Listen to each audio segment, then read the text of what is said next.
کی کوئی بات کرے.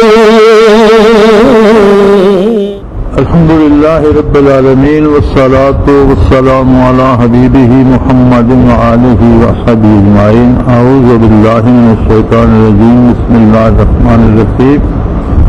للفقراء الذين احصروا في سبيل الله لا يستطيعون ضربا في الارض يحسبهم الجاهل اغنياء من التعفف تعرفهم بسيماهم لا يسألون الناس إلحافا وما تنفقوا من خير فإن الله به عليم.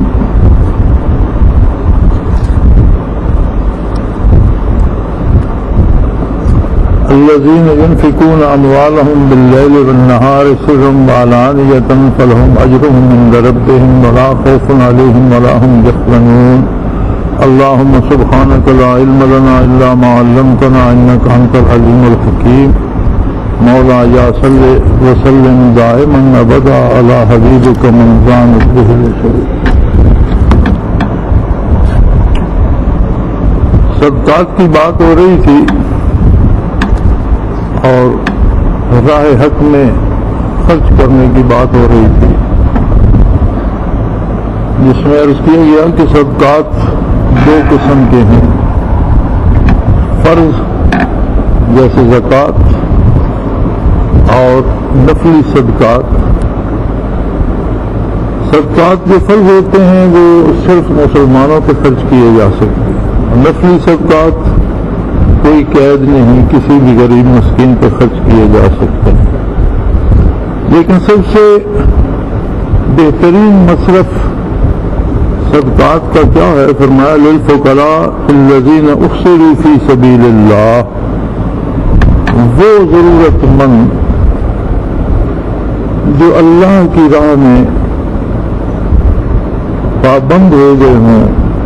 کہیں آ جا نہ سکتے ہوں، کام نہ کر سکتے ہوں،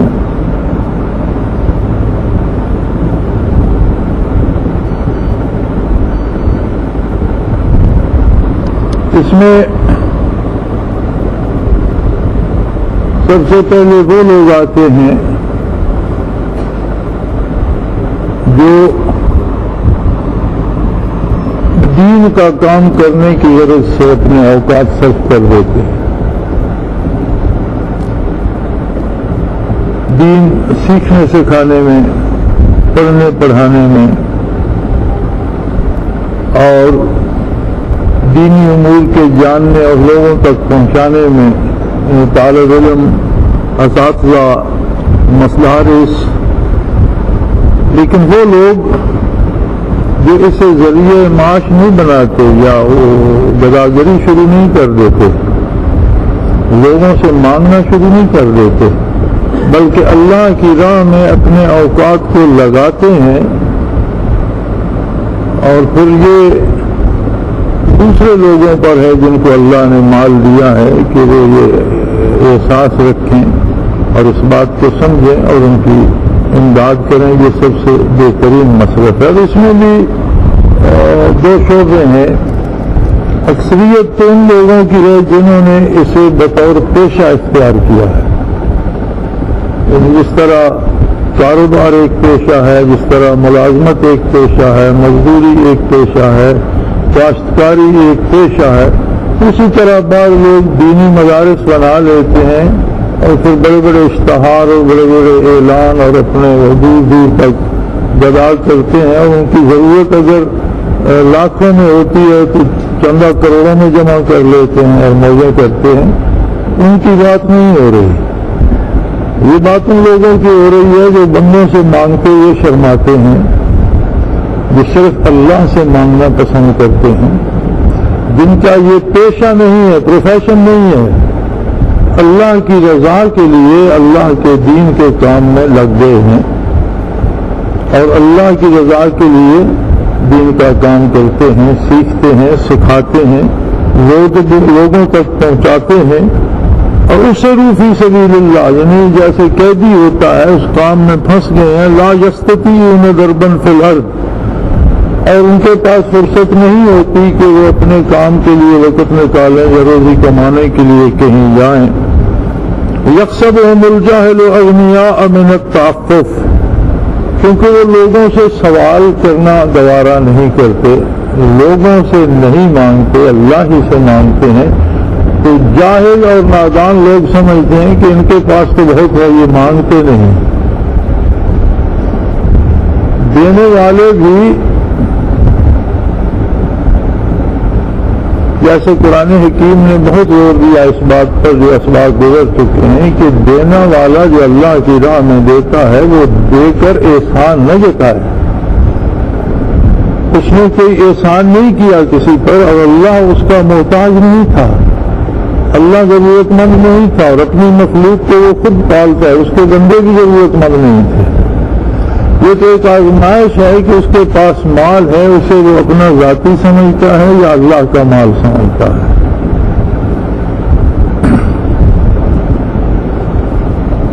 قارون کے پاس بہت دولت تھی، خزانے سونے سے اور جواہرات سے بھرے ہوئے تھے، اور بڑے تکڑے اونٹ پر اس کی صرف کنجیاں لدا کرتی تھیں، خزانوں کے تالوں کی کنجیوں کی بہت طاقتور اونٹ اٹھا سکتا تھا، اتنے خزانے زر و مال سے بھرے ہوئے تھے۔ جب اسے موسیٰ علیہ السلام نے اللہ کی بات پہنچائی کہ یہ سب مال اللہ کا ہے اور اس میں اتنا اللہ کی راہ میں خرچ کرنا فرض ہے، تو تمہیں اللہ کی راہ میں زکوٰۃ دینا ہوگی، تو قرآن حکیم میں موجود ہے وہ قصہ اپنی جگہ آئے گا کہ اس نے کہا میں نے تو اپنی عقل سے یہ سرمایہ جمع کیا ہے، اپنی دانش مندی سے اور اپنی محنت سے اور کاروبار سے میں نے سرمایہ جمع کیا ہے، اس میں اللہ کہاں سے آ گیا اور اللہ کو کیوں دوں، اللہ کی راہ میں کیوں دوں، میں تو دینے والا نہیں ہوں۔ تو اللہ کریم نے اس سارے خزانوں سمیت اسے زمین میں دنسا دیا، غرق کر دیا، وہ خزانے بھی اس کے ساتھ غرق ہو گئے۔ تو کیا اس کے غرق ہونے سے اللہ کی باقی مخلوق کی بھوکی تو نہیں مر گئی؟ اللہ بے نیاز ہے، اس نے مخلوق کو بتا دیا۔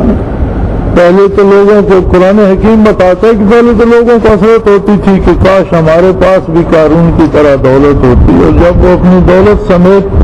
زمین میں دھنسا دیا گیا تو پھر لوگ کہتے تھے کہ شکر ہے ہمیں وہ قارون والی دولت نہیں ملی، ہم عذاب الہی سے بچ گئے۔ تو دینے والے کو یہ سمجھنا چاہیے کہ اس کے پاس جو کچھ ہے، جو وہ دے رہا ہے، وہ اللہ ہی کی امانت ہے، اور اس نے احسان فرمایا کہ اسے اتنی دولت یا اتنا علم یا اتنی طاقت یا اتنی حکومت یا اتنا اختیار دے دیا، اب وہ اسے اللہ کی راہ میں خرچ کر رہا ہے، تو اللہ ہی کا شکر ادا کر رہا ہے، اور اس پہ مزید شکر واجب ہو جاتا ہے کہ پھر اس نے اپنی راہ میں خرچ کرنے کی توفیق بھی عطا فرمائی، اور آرزو اور تمنا یہ ہو کہ وہ اسے قبول فرمائے۔ تو دوسرے اللہ کے وہ بندے جو اللہ کے کام میں پھنس جاتے ہیں، اپنے آپ کو پھنسا لیتے ہیں، بڑے شوق سے بڑے پیار سے وہ کاروبار بھی کر سکتے تھے، مزدوری بھی کر سکتے تھے، روزی کمانے کے اسباب وہ بھی اختیار کرے، لیکن انہوں نے ترجیح دی دینی امور کو کرنے کی، اور اس میں ایسے وہ پھنس گئے کہ اب ان کے پاس کاروبار کی فرصت نہیں، تو فرمایا اللہ کی راہ میں جو خرچ کرتے اس کا سب سے بہترین مصرف وہ لوگ ہیں۔ لیکن یہ بات یاد رکھنے کی ہے کہ جو پیشہ ور ہیں اور جنہوں نے دین کو پیشہ بنا لیا وہ اس میں نہیں آتے، اس میں وہ لوگ آتے ہیں جو متوکل علی اللہ ہیں، جو کسی سے سوال نہیں کرتے، بلکہ آگے اس کی وضاحت کر دی گئی کہ لا یستطیعون ضربا فی الارض، نہ تو ان کے پاس فرصت ہے کہ وہ چل پھر کر اپنا کاروبار کریں یا کوئی روزی کا ذریعہ پیدا کریں یا مزدوری کریں، یحسبهم الجاہل اغنیاء من التعفف، اور کسی سے سوال کرنا ان کی غیرت ایمانی گوارا نہیں کرتا کہ اللہ کریم کی بارگاہ میں سوال کرتے ہیں، اللہ کے سوا کسی سے مانگنا ان کی غیرت ایمانی کو پسند نہیں ہے۔ تعرفهم بسیماہم، لیکن آپ جب ان کو اے مخاطب جب تو ان کے چہرے دیکھے گا تو تجھے سمجھ آ جائے گی کہ یہ لوگ کتنے ضرورت مند ہیں، یہ کتنے فاقہ کش ہیں، ان کا لباس کس قدر ایسا ہو چکا ہے کہ اسے تبدیلی کی ضرورت ہے، لیکن یہ ڈٹے ہوئے ہیں۔ لا یسألون الناس الحافا، لوگوں سے لپٹ لپٹ کر نہیں مانگتے کہ بھئی دے دو ہمارا کام رکا پڑا ہے ہمیں دے دو دے دو، اس طرح نہیں کرتے، مانگتے نہیں ہیں، لوگوں سے نہیں مانگتے، جب بھی مانگیں اللہ ہی سے مانگتے ہیں۔ تو صدقات کا بہترین مصرف وہ لوگ ہیں۔ وما تنفقوا من خیر فإن اللہ بہ علیم، اور جو بھی اللہ کی راہ میں تم خرچ کرتے ہو، جو بھلائی بھی کرتے ہو، مال خرچ کرتے ہو، کسی کو نصیحت کی بات بتاتے ہو، اللہ کا دین بتاتے ہو، اللہ کا دین سیکھتے ہو، تمہارے پاس طاقت اختیار ہے تو حق کو انصاف کرتے ہو اور لوگوں کو انصاف دلاتے ہو، کمزوروں کی مدد کرتے ہو، تو جو بھی اللہ کی راہ میں نیکی کرتے ہو یہ پختہ یقین رکھو کہ یقیناً اللہ اس سے باخبر ہے۔ وہ تم چھپ کر کرو، ظاہر کرو، تم رات کی تاریکی میں کرو یا دن کی روشنی میں کرو، اعلانیہ اللہ کی راہ میں خرچ کرو یا پوشیدہ کرو، کوئی ایسی بات نہیں ہے جو اللہ کے ذاتی علم سے باہر ہو، ہر چیز کو اس کا علم محیط ہے۔ فإن اللہ بہ علیم، یقیناً حق تعالی خود اس سے واقف و آگاہ ہے۔ یہی وہ بات ہے جو ایک نگاہ میں آقا نامدار صلی اللہ علیہ وآلہ وسلم نے اپنے پروانوں کے دلوں میں اتار دی، کہ ایک نگاہ سے صحابی بن گئے، ان کے سینوں میں یہی یقین اتر گیا تھا، جو کام بھی وہ کرتے تھے اسی بات کو مد نظر رکھ کر کرتے تھے کہ میرا پروردگار مجھے دیکھ رہا ہے، میرا اللہ میرے ساتھ ہے، وہ میرے کام کو، میری نیت کو، میرے کردار کو خوب دیکھ رہا ہے۔ فارس کے ساتھ جہاد میں کمسان کا رن پڑ رہا تھا اور فارس کی طرف سے جو سردار لڑائی میں شامل تھے ان میں بعض شہزادے بھی تھے، اور ایک شہزادہ ایک صحابی کے ہاتھوں مارا گیا، اس کے سر پہ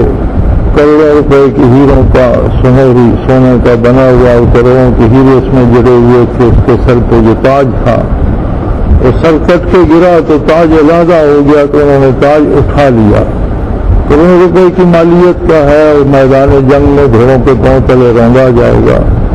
تو انہوں نے بھاگ کر امیر لشکر کی خدمت میں وہ پہنچایا، وہ ان کے سپرد کر کے واپس پلٹے کہ گھمسان کا رن پڑ رہا تھا، تو اپنا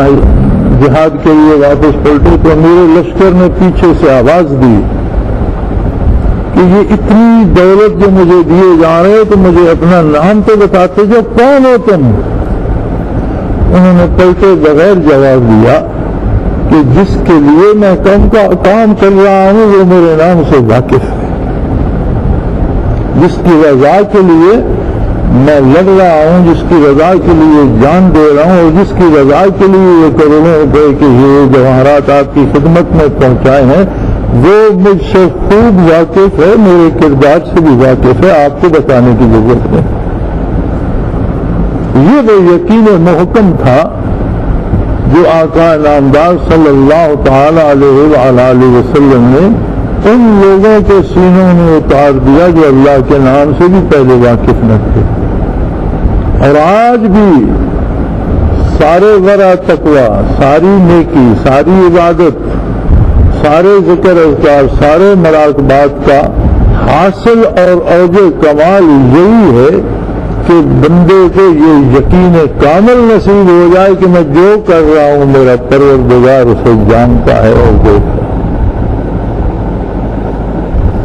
یہ بات ہم سب مانتے ہیں الحمدللہ۔ ہر کلمہ گو وہ گناہگار ہے یا نیک ہے، وہ عالم ہے یا جاہل ہے، وہ امیر ہے یا فقیر ہے، ہر کلمہ گو یہ بات مانتا ہے،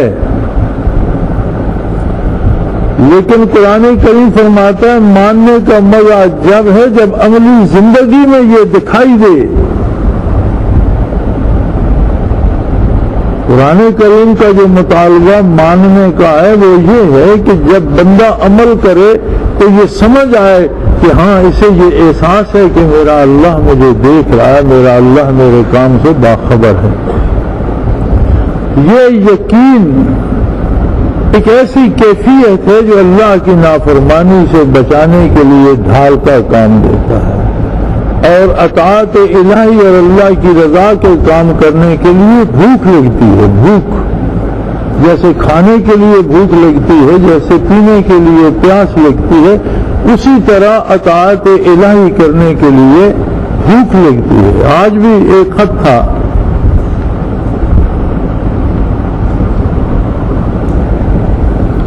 آج کی ڈاک میں بھی تھا اور اکثر ہوتے ہیں،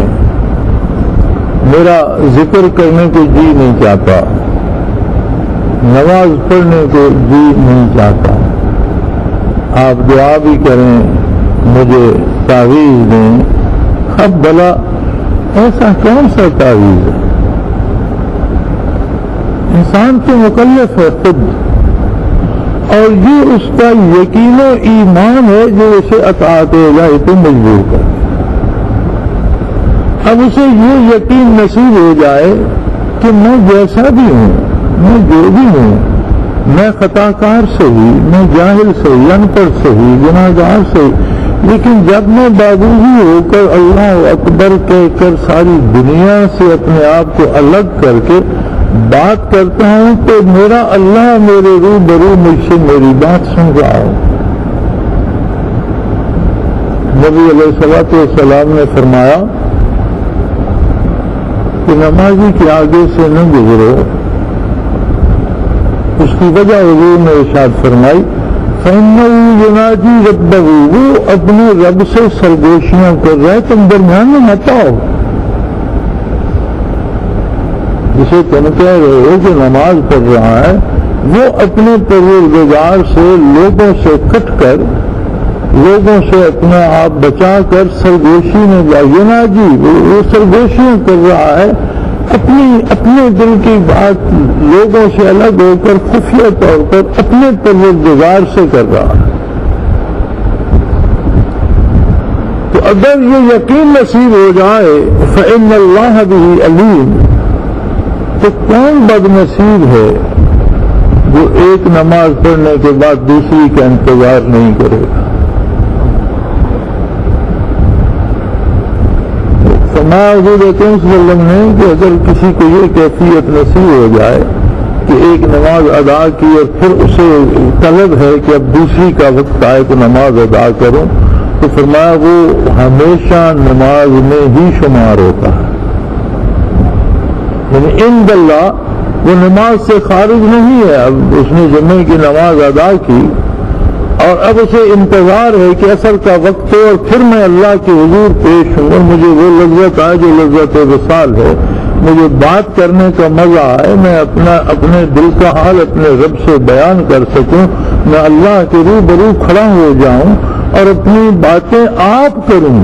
اپنے دل کا حال آپ پیش کروں، تو حضور صلی اللہ علیہ وسلم نے فرمایا کہ اسے ہمیشہ نماز ہی میں شمار کیا جائے۔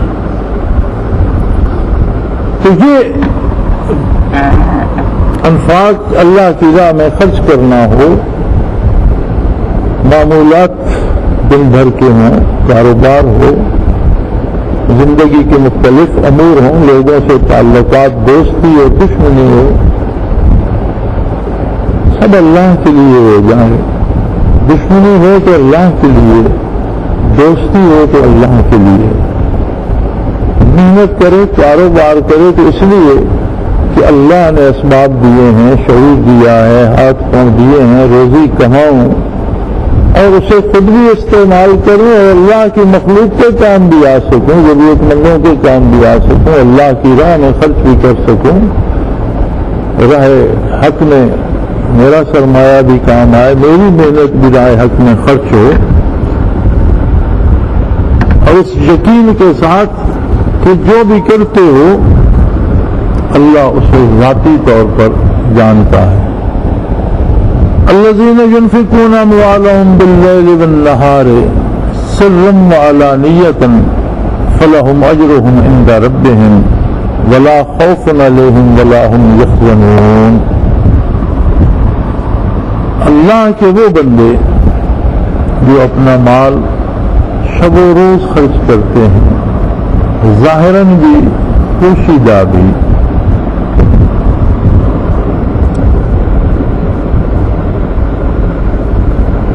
صرف مال نہیں، سب کچھ اسی کا دیا ہوا ہے، عقل و دانش بھی اسی نے دی ہے، شعور و فکر بھی اسی کی عطا ہے، وجود بھی اسی کی عطا ہے، جان بھی اسی کی عطا ہے۔ تو جو کسی نے کہا تھا نا کہ جان دے دی ہوئی اسی کی تھی، حق تو یہ ہے کہ حق ادا نہ ہوا کہ اللہ کی راہ میں اگر ہم جان بھی دے دیتے ہیں تو وہ ہماری تو نہ تھی، اسی کی عطا کردہ تھی، اس کی دی ہوئی چیز تھی، تو کسی کی دی ہوئی چیز کسی کو لوٹا دینا کون سا احسان ہوگا؟ اللہ کی خدمت کا، اللہ کی اطاعت کا، اللہ کی فرما برداری کا حق ادا نہیں ہو سکتا۔ جو کچھ اس نے دیا ہے اسے سمجھنے سے ابھی تک انسان قاصر ہے۔ بہت بڑے راز کھولے ہیں سائنس میں، انسانی وجود کے، اس کی ساخت کے، بصارت کے اور اس کی ساخت کے، سماعت کے اور اس کے پیچھے کیا ساخت ہے، کتنا کام ہے، دماغ کتنا بڑا کمپیوٹر ہے، اس میں کیا کچھ ہے۔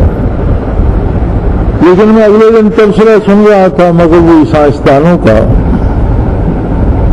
سائنسی ایجادات نے اس دور میں حیرت زدہ کر دیا انسانوں کو۔ اس کے باوجود ایک بہت بڑا سائنسدان یہ کہہ رہا تھا کہ اگر ہم بڑا بلند بانگ دعویٰ کریں اور ہم اپنے سائنسی علوم جو ہم حاصل کر چکے ہیں اس کو بہت بڑھا چڑھا کر پیش کریں تو شاید ہم یہ دعویٰ کر سکیں کہ ہم نے 10% علوم کو جان لیا ہے، لیکن 90% ابھی بھی ہماری نگاہوں سے ہوگی، جسے ہم انتہائی ترقی یافتہ دور کہہ رہے ہیں، جسے ہم سائنس کا اوج کمال سمجھ رہے ہیں، کہ خود سائنسدان جو مسلمان بھی نہیں ہیں وہ بھی اس بات کا اقرار کرتے ہیں کہ اگر ہم بڑھا چڑھا کر بھی تھے، اب یہ تو اللہ جانے کہ وہ 1% بھی جان سکتے ہیں یا نہیں، لیکن وہ کہہ رہا تھا کہ اگر ہم بڑھا چڑھا کر بھی دعویٰ کریں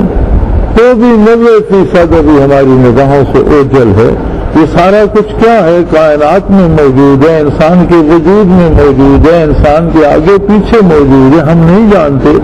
کہ کیا کیا کہاں کہاں کب کب ہو رہا ہے، ہم نہیں جانتے کہ کتنے قطرے ٹپکیں گے، کب ٹپکیں گے، کہاں کہاں ٹپکیں گے، کیا قطرہ کیا رنگ لائے گا، کس سے گھاس بنے گا، کس سے پودا اگے گا،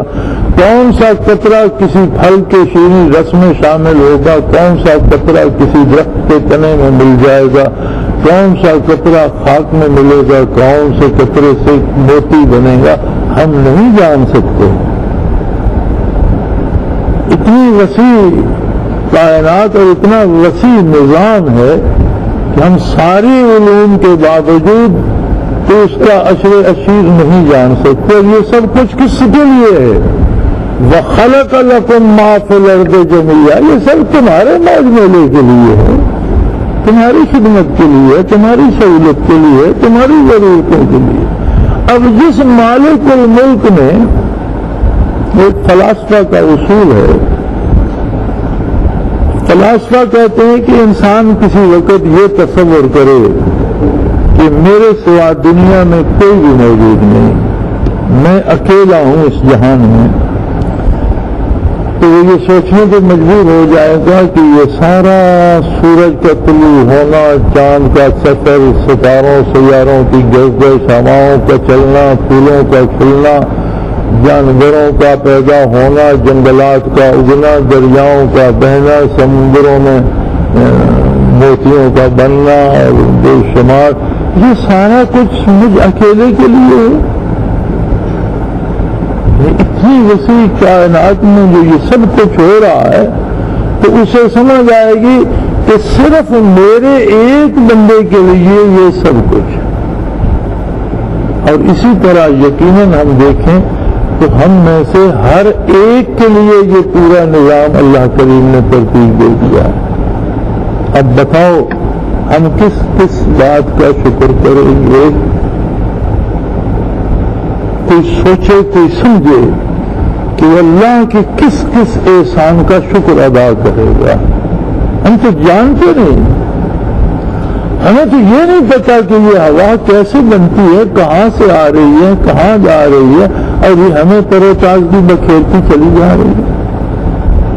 ہمیں تو یہ نہیں پتا کہ یہ بادل بنا کہاں سے، چلا کہاں، برسا کہاں، ہمارے پاس کب پہنچا، یہ ہمارے ارد گرد پھیل رہا ہے اور ہمارے کمروں میں گھس رہا ہے، اور اسے کون پکڑ کر لیا؟ کیوں یہ ہر چیز کو مستر کرتا ہوا گزر رہا ہے؟ یہ پھول کیوں کھلا ہے؟ اس میں کتنے اجزاء، اس کی کتنی پنکھڑیاں، اس میں یہ رنگ کہاں سے آیا، خوشبو کہاں سے آئی، اس میں تاثیر کہاں سے آئی؟ کیسے کھاؤ تو اس سے دل کو فرت ملتی ہے، ایسے کھاؤ تو اس سے معدہ ٹھیک ہو جاتا ہے، ایسے کھاؤ تو اس سے دماغ میں تراوت ہے۔ یہ ساری چیزیں کہاں سے، کیسے، کب بن رہی ہیں؟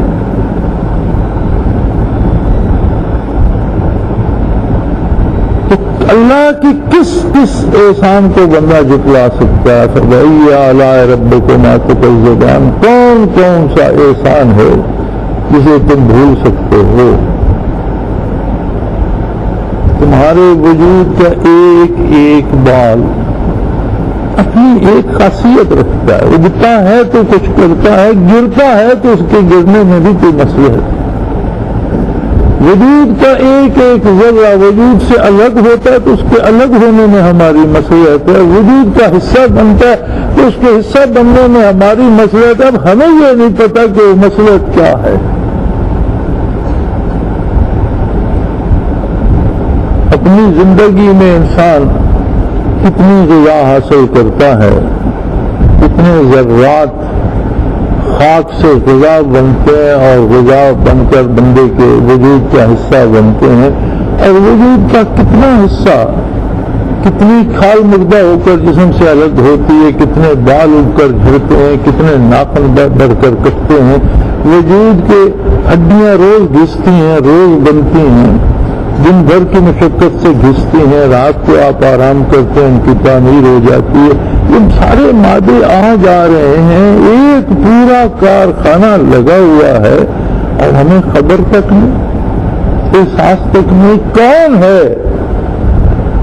جو سارے نظام کو چلا رہا ہے، ہر چیز کو ترتیب، اور کسی میں سر نور فرق نہیں آتا؟ میرا حصہ آپ کو نہیں جاتا، آپ کا غلطی سے مجھے نہیں ملتا، باپ کا بیٹے کو نہیں جاتا، بیٹے کا باپ نہیں لے جاتا۔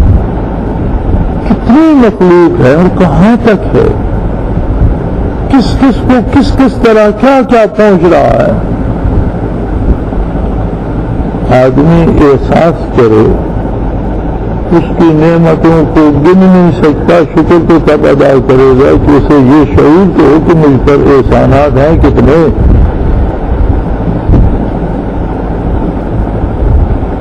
جو اللہ کی راہ میں خرچ کرتے ہیں، پیسہ دیا ہے پیسہ خرچ کرتے ہیں، طاقت دی ہے طاقت خرچ کرتے ہیں، علم دیا ہے علم خرچ کرتے ہیں، اقتدار دیا ہے اقتدار خرچ کرتے ہیں، راتوں کو دن کو لوگوں کے سامنے لوگوں سے چھپا کر کسی کا کوئی عمل خالی نہیں جائے گا۔ فَلَهُمْ أَجْرُهُمْ عِندَ رَبِّهِمْ ان کے لیے ان کے اللہ کے ان کے پروردگار کے پاس ان کا بدلہ عند ربہم. ربوبیت کا تقاضا ہی یہ ہے کہ وہ پرورش کرتی ہے، پالتی ہے. خالق تخلیق فرماتا ہے، یہ بھی اللہ کی صفت ہے. ربوبیت بھی اسی کی صفت ہے. ربوبیت اتنی وسیع ہے کہ کائنات کے ذرے ذرے کو بھی پال رہا ہے. تو اجر کو ربوبیت سے متعلق فرمایا. یعنی اللہ کی راہ میں بندہ جو عمل کرتا ہے، اللہ کی اطاعت میں جو عمل کرتا ہے، اس کا اجر اس کے رب کے پاس ہے. یہاں فلا اجرہم عند اللہ کہہ دیتا تو بھی عند ربہم ربوبیت سے، یعنی جو نیکی تم کرتے ہو، اللہ کی راہ میں جو سرمایہ خرچ کرتے ہو، اللہ کے لیے جو لفظ کہتے ہو، اللہ کے لیے جو طاقت اللہ کی راہ میں جان دے دیتے، تو وہ بات وہاں ختم نہیں ہو جاتی. وہ نیکی تمہارے رب کے یعنی ربوبیت میں آ جاتی ہے. اللہ اس کی پرورش کرتا رہتا ہے، اسے بڑھاتا رہتا ہے، اسے پالتا رہتا ہے، وہ بڑھتی رہتی ہے. فلہم اجرہم عند ربہم، اجر کو ربوبیت سے متعلق فرمایا. اور ربوبیت پرورش کرتی ہے، تربیت کرتی ہے، پالتی ہے، بڑھاتی ہے. اللہ کی راہ میں پوشیدہ اعلانیہ دن کو رات کو جو خرچ کرتے ہیں، نبی علیہ الصلوۃ والسلام کا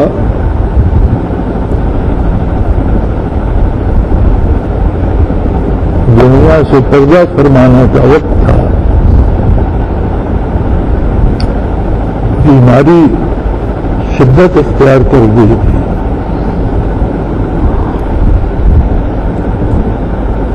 حضور مسجد نبوی میں تشریف لائے، منبر پہ جلوہ افروز فرمایا، کسی نے مجھ سے کچھ لینا ہو، کسی کا مجھ پر کوئی احسان ہو، کسی کا مجھ پر کوئی قرض ہو تو وہ مانگ سکتا ہے. لمبا واقعہ ہے، میں اس میں جانا نہیں چاہتا. اور آخر میں اس مجلس کے آخر میں حضور علیہ السلام نے جو فرمایا وہ یہ تھا کہ جب سے میں نے اعلان نبوت فرمایا یا دنیا میں قدم رنجہ فرمایا، تب سے لے کر آج دنیا سے جاتے وقت تک مجھ پر جس کسی کا احسان تھا میں نے اتار دیا. مجھ پر احسان کم تھا، میں نے بدلہ اس سے زیادہ دے دیا. لیکن ایک شخص ابو بکر صدیق ایک شخص ہے کہ اس کے احسانات کا بدلہ میرا پروردگار دے گا.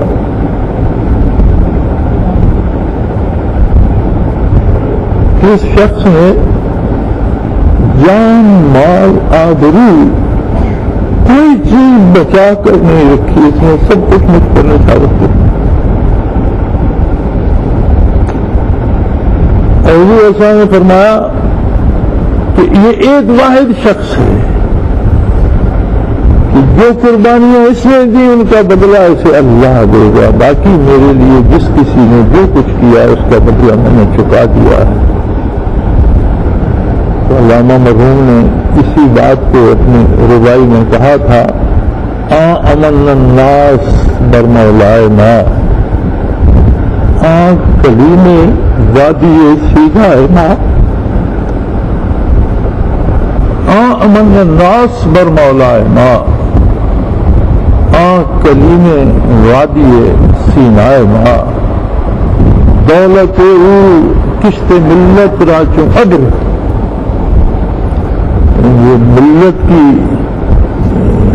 کا بیج ڈالا جا رہا تھا ملت اسلامیہ کا، اور ملت اسلامیہ اگ رہی تھی، امت مرحومہ اگ رہی تھی، بن رہی تھی. نوزائیدہ فصل تھی، تو جس طرح نوزائیدہ فصل کو بارش تقویت دیتی ہے، ابو بکر صدیق کی دولت اس طرح برسی اور اس نے ملت اسلامیہ کی نمو کو اس طرح سے حیات بخش، ثانی اسنین و غار و بدر و قبر،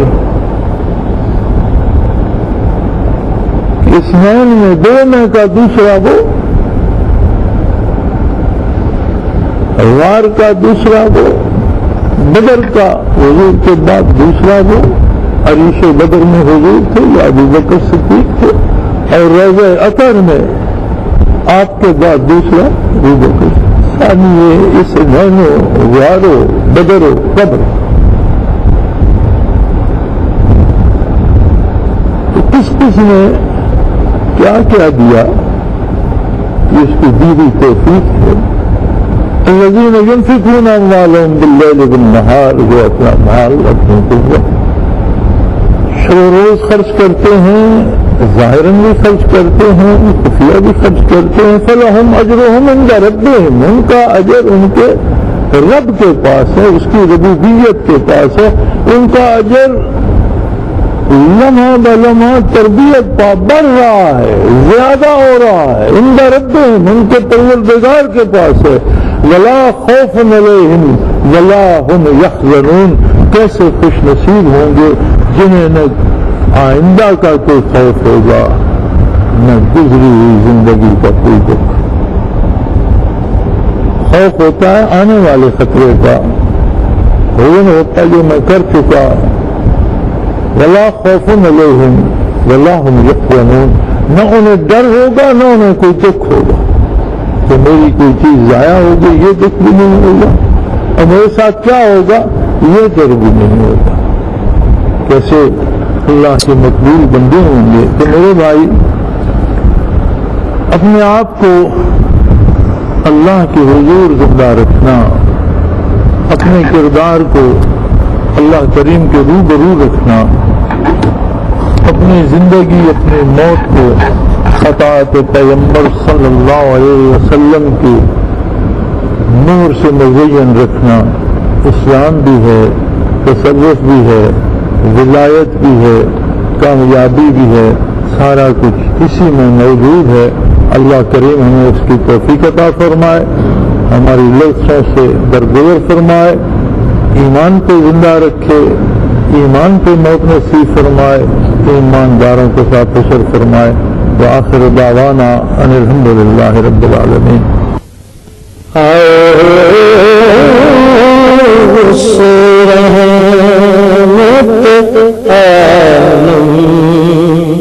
کی کوئی بات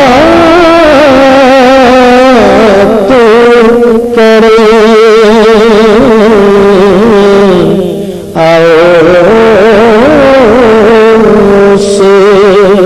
رحمت عالم کی کوئی بات